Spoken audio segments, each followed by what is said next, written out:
That'd be great. Alright, everybody ready? We're gonna make it. Which name is your?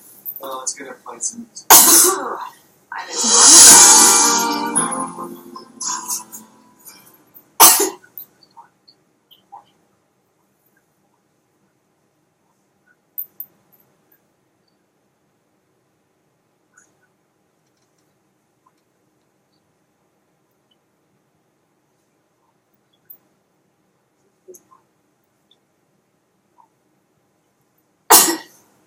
Are we speaking?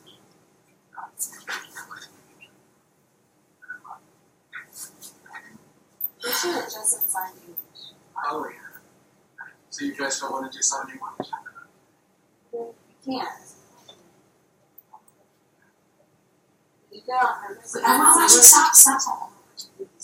It's too much. Oh, here we go. I'm just kidding. Alright, ready? Just give us a chance to let me speak. You get ready.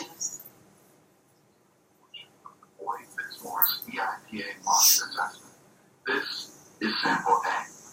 You will first have the opportunity to meet the teacher for whom you will interpret.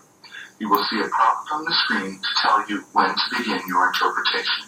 You only need to interpret from English to sign. Imagine the video camera is the deaf student. Good luck.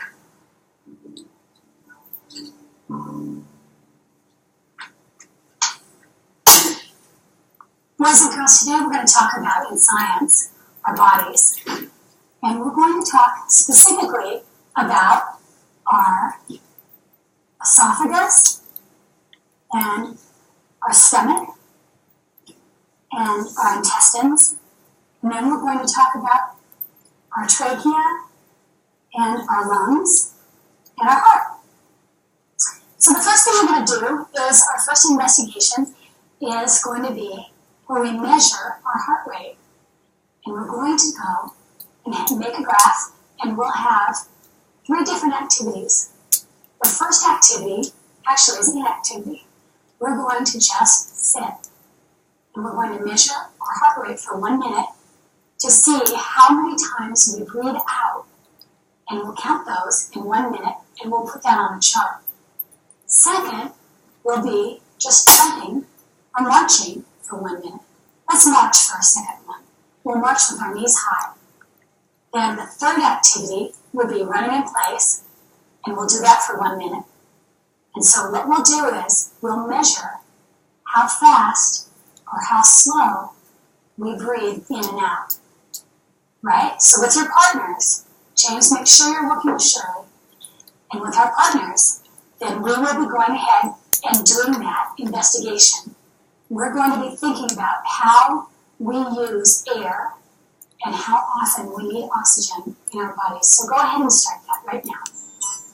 Boys and girls, when we did our respiration measuring with our heart rate, we noticed how we really had a different heart rate when we were doing different things.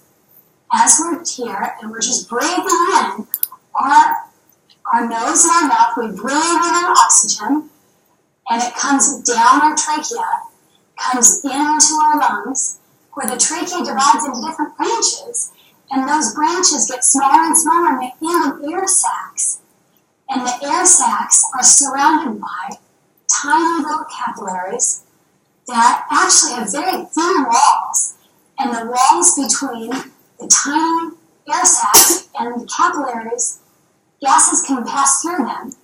So when we take a breath in, then that oxygen goes through the air sacs into the capillaries, and those capillaries carry that oxygenated blood, or the blood that now has oxygen, to our body cells. And that's really how our cells get the oxygen to breathe. Now, our heart does the pumping, and our heart is a very special muscle, and it's really just about the size of your fist. That's amazing to think that your heart, that small, can pump blood all the way through your body. And it's just kind of like the same thing with a faucet. when you turn a faucet on and you run the water, when you run the water really hard, or you want to run a lot of water, then there's a lot of blood going through the faucet. The same thing goes with the heart. When you were running, when we did our investigation, you were pumping a lot of blood through your heart. Well, when you're resting, as we measured when you were just sitting, we rested the way that you counted your breaths, it's amazing the way it's just like a slow trickle, just like a faucet. So the heart is very special in that it has 4 chambers, kind of like rooms. And these 4 chambers pump the blood, and that blood that comes in from your body, and that's tired blood that's really getting rid of carbon dioxide, that blood comes in, and then the heart pumps it through and takes the oxygenated blood and pumps it back into the body. But the 4 chambers are really important because they keep the blood separate. The blood that has oxygen in it isn't mixed with the blood that has carbon dioxide in it. So they keep the blood separate, and it sends all of the blood to our muscles and to our body when we're working. Now, when we talked about the breath rate, we showed how when you're resting, you breathe less. When you're running, you breathe more. And the reason for that is your muscles need more oxygen. So when your muscles are working harder, those cells in the muscles need more oxygen. When your muscles are resting, they need less oxygen. But just as you're working harder, you're breathing in, you're carrying more oxygen into your body, also you're breathing out more because you're getting rid of more carbon dioxide. All right? Now we're going to go on to another lesson. So put your things away and get ready. We'll stand up and stretch for a minute, and then we'll carry on. Boys and girls, in science today, we're going to talk about the digestive system. And you know, we just had lunch and we're sitting here, and our bodies are actually doing the things that we're going to talk about right now. And when you went to lunch today, you were eating that terrific pizza, and you took a bite, and then you chewed it, and it went down your esophagus. And remember, we talked about this before. Your esophagus is that long tube that's surrounded by muscle, and that the muscle pushes the food down into your stomach, which is that bag of smooth muscle, and the stomach mixes it and churns it and helps break that food down, mixing it with digestive juices. Sounds a little bit gross, but it's really important. Then the food is pushed into the intestines, and the intestines, actually the small intestines, do the most work on any other part of your organs in the digestive system. And in that time, when the food is in the digestive system and in the intestines, the food is changed, adding more digestive juices, and the nutrients from the food pass through the walls of the intestines and go out into the bloodstream that delivers all those nutrients to our bodies. And that's why you can stay awake and be so fascinated today in science.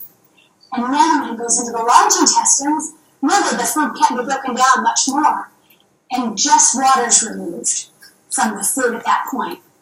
So then the body just eliminates and passes that food out of the body.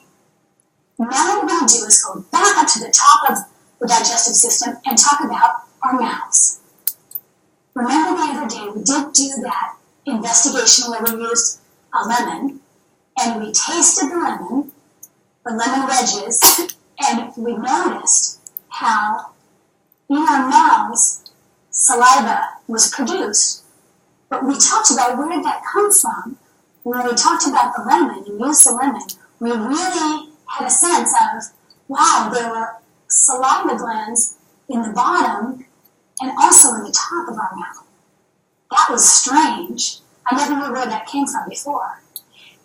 But today our investigation is really about the tongue.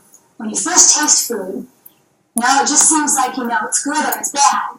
But what I've noticed is that we want to know more about that, and the things that we've read about the tongue when we were doing research on our bodies. It's fascinating to see that there's actually areas of the tongue. There's the sides of the tongue, or the blades, the tip of the tongue, and the back of the tongue. And so today, in our experiment, we're going to use 4 solutions, and we're going to see if you can identify which areas of the tongue you really notice that you taste things more intensely. So we're going to use a Q-tip and 4 solutions. The solutions will be salty water, sugary water, vinegar, I know you're going to love that one, and coffee. Okay? So we're going to be tasting sweet things, salty things, bitter things, and sour things.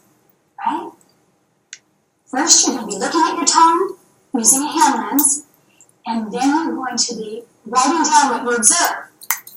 So, you use your hand lens, holding it about 2 inches from your tongue, look in the mirror, and write down what you see. Notice on your paper, you have an area to do that. Ready? Next, we'll be using the 4 different solutions, and we'll be working with partners and dipping Q-tips into the solutions and then putting them on the different areas of our tongue. Notice that you can taste it all over your tongue, but notice where you can taste it more intensely. You'll really have a surprise, I think, in this lesson. So, in between times, you'll be wiping your tongue off so that it's kind of clean before you start and you don't mix the solutions. Right? So, go ahead and give that a whirl.